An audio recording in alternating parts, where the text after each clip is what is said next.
बिस्मिल्लाहिर्रहमानिर्रहीम। अस्सलाम वालेकुम स्टूडेंट्स।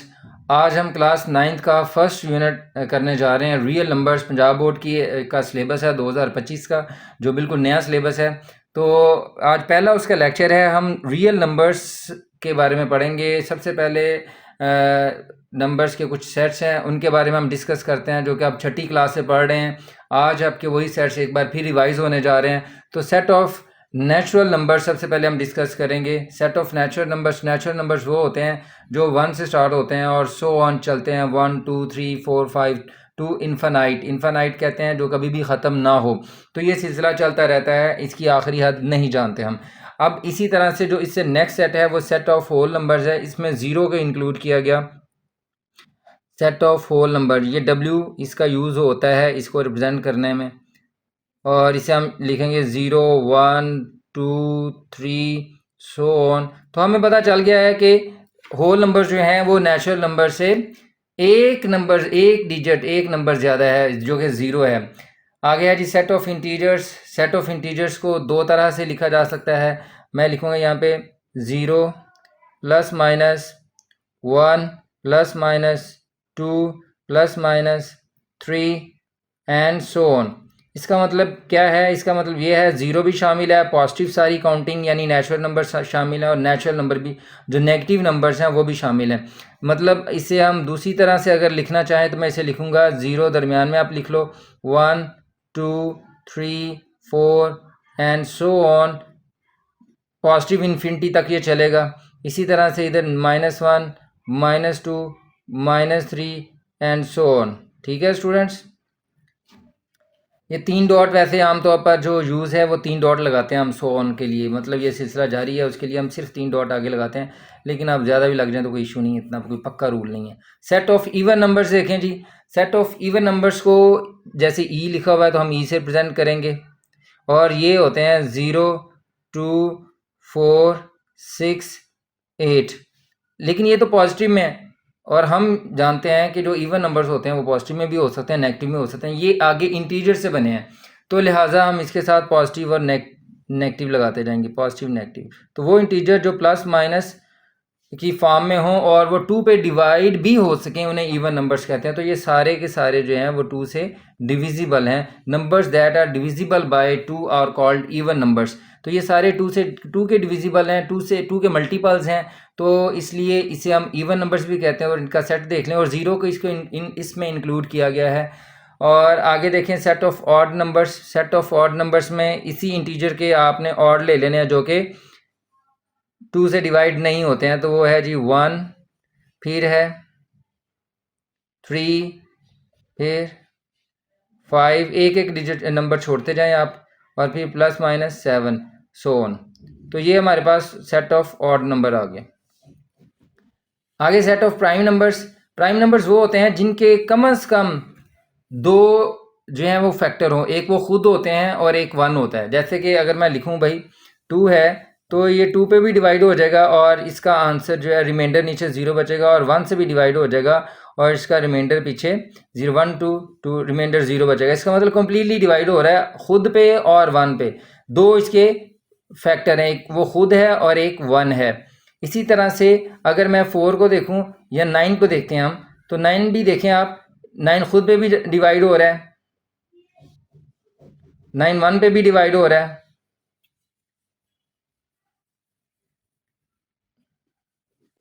और 9 3 पे भी डिवाइड हो रहा है। तो ये प्राइम नंबर नहीं है। 9 is not a prime number. Prime number वो होते हैं जो अपने और 1 के अलावा किसी और नंबर पे डिवाइड ना हो। ठीक है, तो मैं यहाँ पे लिखूंगा 9 is not a prime number.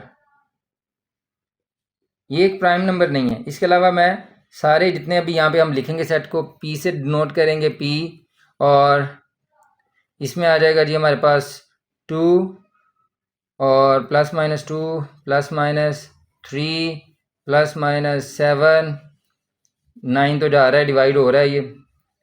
आगे 9 10 11 12 13। तो जो किसी और पे डिवाइड ना हो अपने और 1 के अलावा, उन्हें हम प्राइम नंबर्स कहते हैं। इसीलिए वन इसमें इंक्लूड नहीं किया गया क्योंकि वन का सिर्फ एक ही फैक्टर बनता है, वो खुद वन। ठीक है, तो इसकी एक डेफिनेशन ये है कि इसके कम से कम दो फैक्टर होते हैं, एक वो खुद नंबर और एक वन होता है। तो अगर वन का केस लिया जाए तो हमें पता होना चाहिए कि बस यही वजह है कि वन को फिर प्राइम नंबर में शामिल नहीं किया जा सकता। तो सेट ऑफ रैशनल नंबर है, रैशनल नंबर को हम क्यू से, कैपिटल क्यू से रिप्रेजेंट करते हैं, और इसकी डेफिनेशन मैथमेटिकल जो है एक वे उससे मैंने लिखी हुई है, इसे कहते हैं सेट बिल्डर नोटेशन। इस नोटेशन में मैंने इसे लिखा हुआ है और इसमें इसे पढ़ेंगे ऐसे, एक्स इज सच दैट, यानी हर वो नंबर जिसे लिखा जाए पी ओवर क्यू की फॉर्म में, जबकि पी और क्यू जो हैं वो जी के साथ, जी के अंदर मौजूद हैं, जी से बिलोंग करते हैं। ये जो साइन है ये बिलोंग करने का है, और इसे पढ़ते हैं एंड यानी और Q is not equals to zero, और जो क्यू है वो ज़ीरो के इक्वल नहीं है। बड़ा सिंपल सा है, अभी मैं आपको समझाऊंगा कि वो सारे नंबर जिनको एक रेशो की फॉर्म में लिखा जा सके, एक फ्रैक्शन की शक्ल में लिखा जा सके, वो सारे के सारे रैशनल नंबर हैं। और वो जो रेशो है उसके लिए दो शर्तें रख दी हैं कि उसके जो ऊपर और नीचे वाला जो नंबर है पी न्यूमरेटर और क्यू डिनोमिनेटर, वो दोनों के दोनों जी में मौजूद हों, और जो क्यू है यानी नीचे वाला जो नंबर है वो ज़ीरो के इक्वल ना हो। तो हम देखते हैं, अगर मैं जी सेट एक बार फिर यहाँ पे लिखूँ तो 0 1 2 3 4 सो ऑन, सारा पॉजिटिव नंबर इधर आ जाएंगे, और -1 -2 -3 सारे नेगेटिव नंबर इधर आ जाएंगे। ठीक हो गया स्टूडेंट्स। और अब हम देखते हैं कि इसमें हमने क्या लिखा हुआ है कि अगर मैं एक फ्रैक्शन लिखूँ 2/3, तो हमने ये देखना है कि क्या ये एक रैशनल नंबर है। तो इसकी पहली कंडीशन, तीन कंडीशंस हैं इसकी, कि किसे बटे में लिखा जा सके, फ्रैक्शन में लिखा जा सके। दूसरी कंडीशन है पी और क्यू जो है वो जी में मौजूद हैं, येस। 2 भी इसमें मौजूद है जी के अंदर, और 3 भी मौजूद है, 3 भी ये पड़ा हुआ है। तो लिहाजा दूसरी शर्त भी होगी। और तीसरी है कि क्यू जो है यानी नीचे वाला जो नंबर है वो ज़ीरो के इक्वल ना हो। तो ये देख लें, नीचे वाला नंबर जो है वो ज़ीरो के इक्वल नहीं है, तो लिहाजा ये एक रैशनल नंबर है। Q belongs to Q, sorry 2/3 belongs to Q।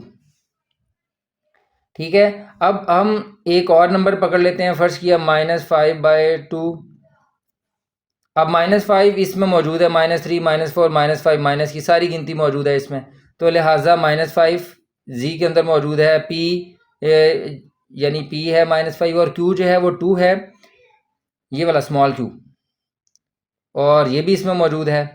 और तीसरी शर्त है कि ये q जो है नीचे वाली जो टर्म है वो ज़ीरो के इक्वल नहीं है। तो लिहाजा ये तीनों शर्तें जब पूरी हो जाती हैं, फ्रैक्शन में लिखा जा सके, ऊपर और नीचे वाला नंबर z के अंदर मौजूद हो, बिलोंग्स टू इंटीजर यानी z हो, और दूसरा जो है तीसरी जो शर्त है वो ज़ीरो के इक्वल ना हो नीचे वाला नंबर, तो ऐसा नहीं है, यानी ये ज़ीरो के इक्वल नहीं है। तीनों शर्तें पूरी हो रही हैं, तो ये भी एक रैशनल नंबर है। -5/2 is the rational number.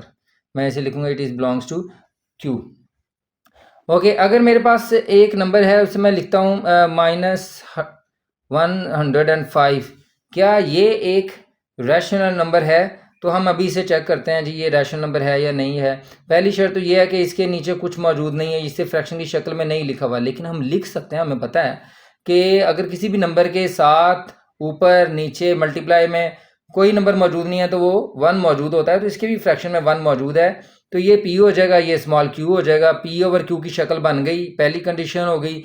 P ऊपर वाला नंबर और Q नीचे वाला नंबर, यानी ये दोनों नंबर जो हैं वो Z के अंदर मौजूद हैं, यस मौजूद हैं। -105 इस साइड पे मौजूद है, और 1 जो है ये पड़ा हुआ है। और जो तीसरी शर्त है, नीचे ज़ीरो ना हो। कुछ बच्चे समझते हैं इसके नीचे ज़ीरो है, तीसरी शर्त पूरी नहीं हो रही, तो उन्हें आइडिया होना चाहिए कि नीचे ज़ीरो नहीं होता। अगर किसी नंबर के नीचे कुछ ना हो तो वहाँ पे 1 होता है। ओके, ये तीनों कंडीशन पूरी होने पर हमें पता चल गया कि -105 belongs to Q, rational number से बिलोंग करता है। ठीक है, अगर इसी तरह से अब एक और बड़ा ही स्पेशल केस है, ज़ीरो अगर मैं लूँ, इंटीजर का ज़ीरो ले लें, तो क्या ज़ीरो एक रैशनल नंबर है? तो यहाँ पे भी स्टूडेंट कंफ्यूज होते हैं। तो हमें पता होना चाहिए कि किस नंबर के नीचे कुछ ना हो, चाहे वो ज़ीरो ही क्यों नहीं है। अभी हमने ज़ीरो को नंबर्स में पढ़ा है, होल नंबर्स के अंदर, तो ज़ीरो तो एक नंबर तो मौजूद है, क्या ये रैशनल नंबर है? तो हम ये चेक करने लगे हैं। तो इसकी कंडीशन तीनों सेटिस्फाई करेंगे। P ओवर Q की फॉर्म में लिखा जाएगा, yes, zero can be written in the form of P over Q, यानी फ्रैक्शन में लिखा जा सकता है। और 0 और 1 दोनों इस सेट के अंदर मौजूद हैं। इस शर्त के मुताबिक P Q belongs to Z, yes, दोनों इसमें मौजूद हैं। और तीसरी जो शर्त है, नीचे ज़ीरो ना हो, कुछ स्टूडेंट समझेंगे जीरो के नीचे कुछ नहीं है तो वहाँ पे भी जीरो होगा। भाई वहाँ पे भी वन ही है, जिस फ्रैक्शन जिस नंबर के नीचे कुछ नहीं है वहाँ पे वन है। ये आखिरी फैसला समझ ले मैथ का। और लिहाजा 0/1 इसका आंसर तो ज़ीरो ही होता है। लेकिन ये क्या, ये बिलोंग करता है क्यू से? यस, ये बिलोंग करता है क्यू से। तो हमने देखा कि सारे के सारे इंटीजर जो हैं, कोई किसी को भी पकड़ लो, सारे के सारे रैशनल नंबर हैं, सारे रैशनल नंबर हैं, सबको फ्रैक्शन में लिखा जा सकता है पी ओवर क्यू में। और इसके अलावा अब हम देखें कि अगर मैं लिखूं स्क्वायर रूट 2, स्क्वायर रूट 3, इस तरह के नंबर जो हैं वो इसमें मौजूद नहीं हैं, तो इसलिए उन्हें हम क्या कहते हैं? इर्रेशनल नंबर कहते हैं। अभी हम उनके बारे में भी पढ़ेंगे। उससे पहले आप ये छोटा सा कंसेप्ट है मैथ का वो पहले लें। टर्मिनल डेसिमल नंबर्स क्या होते हैं? टर्मिनल डेसिमल नंबर होते हैं a decimal number with a finite number of digits after the decimal point is called terminating. Terminate का मतलब होता है ख़त्म हो जाना, ठीक है, उसका इख्तिताम है। जैसे मैं 1/4 एक फ्रैक्शन है, 1 को 4 से डिवाइड करें, कैलकुलेटर से भी करेंगे तो हमारे पास ये देखें, अगर मैं यहाँ पे 1 लिखता हूँ और फ्रैक्शन में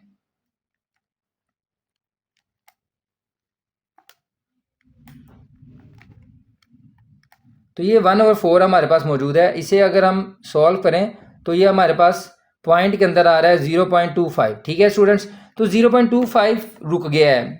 जो रुक जाए, जो ख़त्म हो जाए डेसिमल के बाद, टर्मिनेट हो जाए, कहते हैं ना जॉब से टर्मिनेशन हो गई है, मतलब टर्मिनेट हो गई है, ख़त्म हो गया, फारिग करा दिया गया। तो ये आगे समझ लें कि डिजिट का सिलसिला ख़त्म हो गया है पॉइंट के बाद, तो उसे हम टर्मिनेटिंग डेसिमल नंबर्स कहते हैं। तो 1/4, 3/8, 1/2 ये सारे के सारे टर्मिनेटिंग है, ठीक है। आगे आगे नॉन टर्मिनेटिंग, नॉन टर्मिनेटिंग को देखते हैं हम। नॉन टर्मिनेटिंग दो तरह के हो सकते हैं, ठीक है। ये आप, मैं डायरेक्ट एग्जांपल पे आता हूँ। ऐसे नंबर्स जो पॉइंट के बाद चलते जाएं, यानी फ्रैक्शन है, अगर उसे हम डेसिमल में कन्वर्ट करें तो हमें नज़र आ रहा है वो बार बार बार बार रिपीट होता जा रहा है। इसे मैं डिवाइड करूँगा 1 और 3 को, तो कन्वेंशनल जो भी मेथड है हमारे पास, 1 अंदर रखेंगे, 3 से डिवाइड करेंगे, बार बार पॉइंट लेने के बाद बार बार हम अपनी तरफ से 0 बनाते जाएंगे, तो ये 3 आता जाएगा। कभी ना ख़त्म होने वाली डिवीजन है। तो जो नंबर रिपीट हो रहा होता है हम उसके ऊपर ये इस तरह से एक बार लगा देते हैं। इसका मतलब ये एक रिपीटिंग नंबर है। रिपीटिंग या रिकरिंग, इसके लिए लफ्ज़ यूज़ होता है रिकरिंग। ये वाला रिकरिंग हो रहा है, मतलब बार बार अकर हो रहा है, तो रिकरिंग। और ये रिपीट भी हो रहा है, अब इसे ये भी कह सकते हो। तो ये इसी तरह से ये 22/7 को अगर हम डिवाइड करते हैं तो ये देखें 0.14728 और 7, आगे फिर देखें 14285 और ये सिलसिला 7 तक, यानी ये इतना लंबा जो है, ये इतना, ये जो फिगर है यहाँ से लेके यहाँ तक 7 तक ये रिपीट हो रहा है, ठीक है। मैं इसे लिख भी सकता हूँ कि 3.142857, इसके ऊपर ये बार लगा देने का मतलब है ये वाला जो फिगर है 6 फिगर जो है बार बार रिपीट हो रहे हैं। तो आप देखें कि इनमें नंबर रिपीट हो रहा है। पहली बात ये नोट करनी है कि ये कभी ना ख़त्म होने वाला सिलसिला है, जिसे हम कहते हैं नॉन टर्मिनेटिंग। कभी ख़त्म हो ही नहीं रहा, नॉन टर्मिनेटिंग, ये नॉन टर्मिनेटिंग। लेकिन इसकी एक दूसरी खासियत भी है कि रिकरिंग डेसिमल्स, ये बार बार इसमें कुछ सेट, एक डिजिट है या कुछ सेट ऑफ डिजिट्स है जो बार बार रिपीट हो रहा है, कर रहा है, रिपीट हो रहा है। तो इनकी जो डेफिनेशन बनेगी, ये क्या बनेगी? Non terminating and recurring decimal numbers, the decimal number with an infinite repeating pattern, ना कभी ख़त्म होने वाला, ना कभी ख़त्म होने वाला जो पैटर्न है वो है इसमें पाया जा रहा है डिवाइड करने पर 1/3 को। और फिर वो क्या है कि नॉन टर्मिनेटिंग और रिकरिंग है, ये लिखा हुआ after the decimal point are called non terminating and recurring decimal numbers. Okay, दूसरी जो साइड है उसमें मेरे पास क्या है? नॉन टर्मिनेटिंग, ठीक है, कभी ना ख़त्म होने वाला, एंड नॉन रिकरिंग, लेकिन वो रिकर नहीं कर रहा, वो बार बार रिपीट नहीं हो रहा। समझ आ रही है आपको? बार बार रिपीट नहीं हो रहा, नॉन रिकरिंग, नॉन रिपीटिंग। तो the decimal numbers with an infinitely non repeating pattern, यहाँ पे रिपीटिंग पैटर्न था और ये नॉन रिपीटिंग है, दोनों इन्फाइनाइटली, यानी कभी ना ख़त्म होने वाला सिलसिला। तो जैसे कि पाई को लिखा हुआ हमने, ई है, ई एक कांस्टेंट होता है मैथ के अंदर, ये उसकी वैल्यू लिखी हुई है। ये स्क्वायर रूट 3 है, स्क्वायर रूट 2 है, स्क्वायर रूट 5 है। तो ये क्या है, ना कभी ख़त्म होने वाला सिलसिला है डिवीजन के दौरान, और डेसिमल के बाद ये डिजिट बढ़ते जाते हैं और कभी डिवीजन ख़त्म नहीं होती है। और दूसरा ये है कि इसमें कोई नंबर या डिजिट या कोई सेट ऑफ डिजिट जो है वो रिपीट नहीं हो रहा। नॉन टर्मिनेटिंग, नॉन रिकरिंग, ये क्या है, non terminating and recurring, bar bar repeating. ठीक है, तो हमने देखना है कि रैशनल नंबर्स वो होते हैं, रैशनल नंबर्स के लिए हमने ये खोला हुआ था। तो रैशनल नंबर की ये खासियत आई है कि रैशनल नंबर्स, रैशनल नंबर्स कौन से होते हैं, पहली बात कि वो टर्मिनेटिंग डेसिमल नंबर्स, यानी अगर उन्हें डेसिमल में कन्वर्ट किया जाए तो वह टर्मिनेटिंग डेसिमल नंबर्स हों, terminating decimal numbers.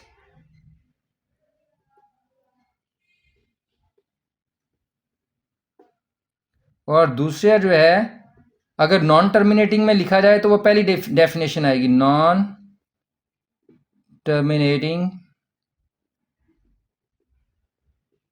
And recurring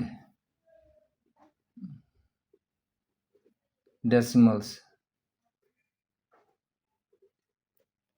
terminating में एग्जांपल अभी हमने देखा 1/4, 3/8, ये दो एग्जांपल है, मैं यहाँ पे लिख लेता हूँ।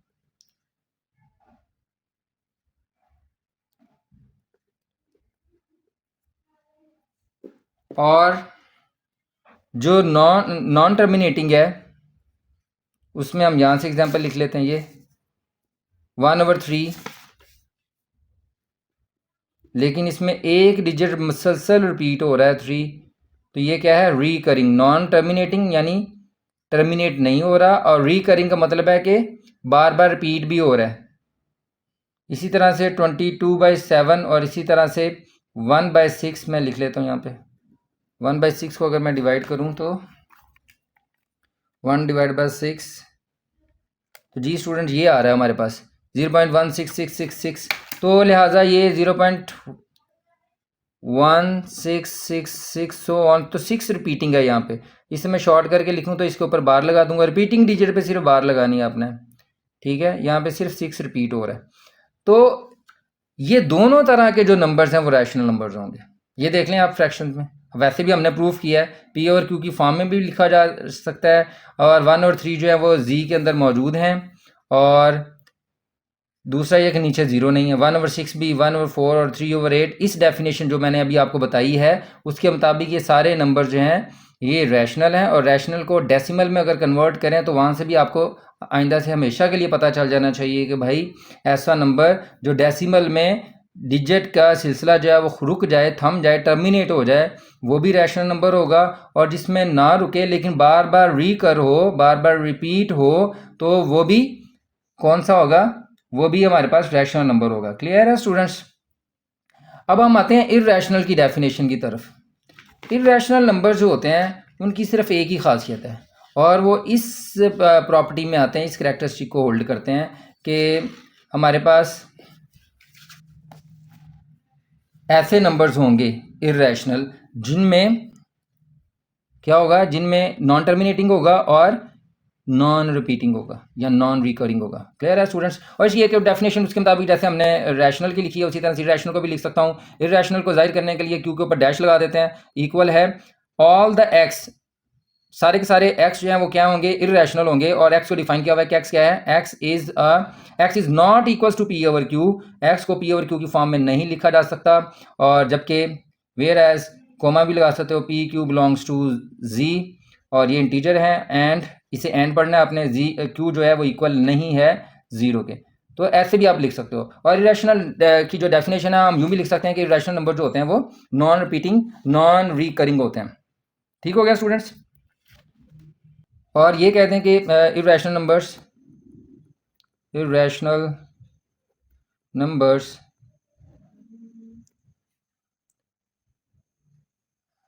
cannot be written as ratio of two integers. They are non-terminating and non-recurring.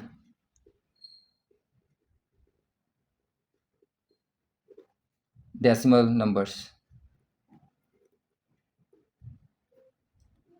Ji student, उम्मीद करता हूँ आपको रैशनल और इरेशनल का बहुत अच्छी तरह से कंसेप्ट क्लियर हो गया होगा। मैंने इनकी एग्जांपल लिखनी है, वैसे पहले ऊपर भी लिखी थी, यहाँ पर फिर एक बार एग्जांपल दे रहा हूँ मैं आपको कि इसमें आ जाएगा पाई है, पाई नॉन रिपीटिंग और नॉन रिकरिंग है, ई है। आप इनकी वैल्यूज़ याद रखना ज़रूरी नहीं है, अब बड़ा सिंपल सा है कि आप जो है वो कैलकुलेटर के अंदर ये देखें, अगर कैलकुलेटर है तो कैलकुलेटर के अंदर पाई मौजूद है, मुख्तलिफ कीज़ होती हैं मुख्तलिफ कैलकुलेटर के अंदर, तो ये शिफ्ट के फंक्शन के साथ ऑन होगा, ये हमारे पास, ये हमारे पास पाई की वैल्यू आ रही है, ठीक है। और अगर मैं इसे इक्वल प्रेस करता हूँ तो मेरे पास इसकी वैल्यू आ जाएगी पॉइंट के अंदर, ये वाला बटन प्रेस करने के बाद। तो ये देखें 3.14159264, तो इन्हें याद करने की कोई ज़रूरत नहीं है, ना पाई को और ना ही ई को, क्योंकि ई भी यहाँ पे मौजूद है कैलकुलेटर के अंदर, ये अल्फ़ा के साथ, ये मेरे पास जो कैलकुलेटर है उसमें ये अल्फ़ा प्रेस करेंगे ऊपर, ठीक है। तो इसके बाद हम ई प्रेस करेंगे यही पाई वाले बटन को, तो ये हमारे पास आ जाएगा और इसकी वैल्यू भी हमारे पास ये आ गई, ठीक है। तो ये दोनों कॉन्स्टेंट जो हैं वो आपने याद करने की कोई ज़रूरत नहीं, बस इतना याद रखना है कि दोनों के दोनों जो हैं वो इर्रेशनल हैं, ठीक है स्टूडेंट्स। तो अब आप इसका स्क्रीनशॉट ले सकते हैं। तो हम इसका खुलासा ये निकालते हैं कि रियल नंबर जो हैं वो रैशनल नंबर्स और इरेशनल नंबर पर मुश्तमिल होते हैं। रैशनल नंबर दो तरह के हैं, टर्मिनेटिंग डेसिमल नंबर्स और non terminating and recurring decimal numbers. इनकी एग्जांपल मैंने यहाँ पे नहीं लिखी हुई, आप लिख सकते हैं दोबारा, 1/3, 0.3333 सो ऑन, और 1/6, 0.1666 सो ऑन, ठीक है। और टर्मिनेटिंग का मतलब है 1/2, जैसे 0.5 आ जाएगा ये। तो ये सारे हमारे पास क्या हैं, ये रैशनल नंबर्स हैं, और इररेशनल नंबर्स नॉन टर्मिनेटिंग है और नॉन रिकरिंग है, और इनकी एग्जांपल हमने पहले ले ली है। स्टूडेंट्स, अब एक्सरसाइज 1.1 और क्वेश्चन नंबर 1 की तरफ हम मूव होते हैं, और identify each of the following as a rational or irrational number. तो देखें, रैशनल और इरेशनल का जो बेसिक कंसेप्ट है वो यहाँ पे इस्तेमाल होगा। मैंने बड़ी डिटेल से आपको चूंकि बता दिया है, इसलिए अब हम यहाँ पे टाइम नहीं लेंगे ज़्यादा। देखें, ये डेसिमल के बाद आगे नंबर कंटिन्यू नहीं है, और इसका मतलब ये है, चाहे वो रिपीटिंग नज़र आ रहा है मुझे, लेकिन आगे डॉट नहीं लगे हुए, बुक के ऊपर मुझे डॉट नहीं नज़र आए। तो अगर रिपीटिंग है और नॉन रिकरिंग है तब भी ये रैशनल है, और अगर रिकरिंग नज़र आ रहा है आपको लेकिन नॉन टर्मिनेटिंग है, ये ख़त्म है, आगे कोई नंबर कंटिन्यू नहीं है, डॉट नहीं लगे हुए, तो हम इस लिखेंगे सिंस ये वाली कैटेगरी में आएगा मेरे पास। तो terminal decimal, since it is terminal, अगर डॉट लगे होते तो फिर इस कैटेगरी में आना था, लेकिन दोनों सूरतों में ये हमारे पास क्या है, दोनों सूरतों में, इस सूरत में भी अगर डॉट लग जाए तब भी, और इस सूरत में भी, दोनों सूरतों में ये क्या है, रैशनल ही है, क्योंकि ये रैशनल की डेफिनेशन के अंडर आ रहा है। तो लिहाजा since it is terminating decimal number,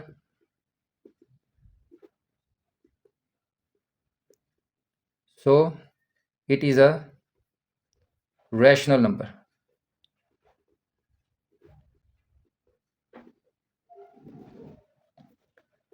नहीं स्टूडेंट्स, अब ये है 0.6 और ऊपर उसी तरह से बार लगाई हुई, और हम जानते हैं, हमने बड़ी क्लियर जो है ना इसको समझ लिया है, 0.666 और डॉट लगा देता हूँ मैं, इसका मतलब 6 रिपीट हो ही जा रहा है, और ये किस में आ रहा है, इस कैटेगरी में फॉल कर रहा है, तो लिहाजा ये भी क्या है, since it is non terminating, terminate तो नहीं हो रहा, रुक नहीं रहा, एंड रिकरिंग, रिकर का मतलब होता है बार बार आने वाला, decimal number, so it is a rational number. तो ये भी एक रैशनल नंबर हो जाएगा। रीज़न देना ज़रूरी नहीं है, क्योंकि उसने रीज़न मांगी नहीं है कि ये क्यों है, लेकिन समझ लें कि आपके एक नोट्स अच्छे बन जाएंगे, आपको पता हो कि वजह क्या है। दूसरा, अगर आप दे भी लेते हैं पेपर में शॉर्ट क्वेश्चन में, तो एक अच्छी चीज़ है। अब ये हमारे पास, इसे आप डेसिमल में ला के भी चेक कर सकते हैं, ये कौन सा नंबर है। टर्मिनेटिंग, नॉन टर्मिनेटिंग, और वैसे भी फ्रैक्शन रूल से भी मुझे क्लियर हो रहा है पी और क्यू की फॉर्म में लिखा हुआ है, पी और क्यू दोनों इंटीजर हैं और क्यू नीचे वाला जो नंबर है वो जीरो नहीं है, तो ये एक रैशनल नंबर है। आप डिटेल में ना भी जाएं तो सिर्फ इतना लिख दें, आपको डिटेल पता है। फिर भी अगर हम करना चाहें तो 15/4 को अगर हम डिवाइड करें तो हमारे पास आता है 3.75। तो यहाँ से भी हमें क्लियर हो रहा है कि ये टर्मिनेटिंग है, तो इसलिए भी ये, और बाकी फ्रैक्शन के लिहाज से भी मैंने दोनों तरह से आपको प्रूफ कर दिया कि ये क्या है, एक रैशनल नंबर है। इस पे आते हैं, ये दोनों नंबर मल्टीप्लाई हो रहे हैं, फार्मूला बन रहा है a-b इंटू a+b। ये फार्मूला चूंकि नई क्लास है, आपको नहीं आइडिया होगा, तो ये a² - b² इक्वल होता है a+b इंटू a-b। तो दो नंबर एक बार प्लस हो रहे हो और वही माइनस हो रहे हो, मल्टीप्लिकेशन हो दरमियान में, तो फार्मूला ये कहता है कि पहले नंबर का स्क्वायर ले लें माइनस दूसरे नंबर का स्क्वायर ले लें। तो यहाँ पर भी मैं इसे सॉल्व करूँगा, 2 का स्क्वायर हो जाएगा माइनस स्क्वायर रूट 2 का स्क्वायर हो जाएगा, यानी पहली टर्म का स्क्वायर माइनस दूसरी टर्म का स्क्वायर। तो इसे अगर हम सॉल्व करते हैं, 2 का स्क्वायर होगा तो 4 आ जाएगा, और ये इससे कैंसिल हो जाएगा तो हमारे पास 2 आ जाएगा। 4 - 2 2, और 2 क्या है, एक रैशनल नंबर है। अभी स्क्वायर रूट 2 को देख के आइडिया कुछ बच्चों को हो रहा होगा कि शायद ये इरेशनल है, बट ये क्या है, रैशनल नंबर है। इसे प्रॉपर सॉल्व करने के बाद पता चलेगा कि ये एक इरेशनल है। सेपरेटली देखेंगे तो हमें ये स्क्वायर रूट 2 जो है वो एक इरेशनल जो है नंबर जो है होने का इंकशाफ पैदा कर रहा है, लेकिन जब सॉल्व किया तो पता चला ये सारी की सारी टर्म जो है वो एक रैशनल नंबर है। ठीक है स्टूडेंट्स,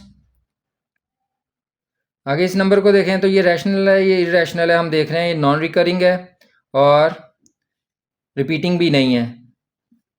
तो नॉन टर्मिनेटिंग, नॉन रिकरिंग का मतलब ही नॉन रिपीटिंग होता है। ठीक है, दोनों कंडीशन जो है इसकी इरेशनल वाली हैं, लिहाजा इसे हम क्या कहेंगे, इरेशनल नंबर है। ये एक इरेशनल नंबर है, ज़्यादा डिटेल में हम नहीं जा रहे।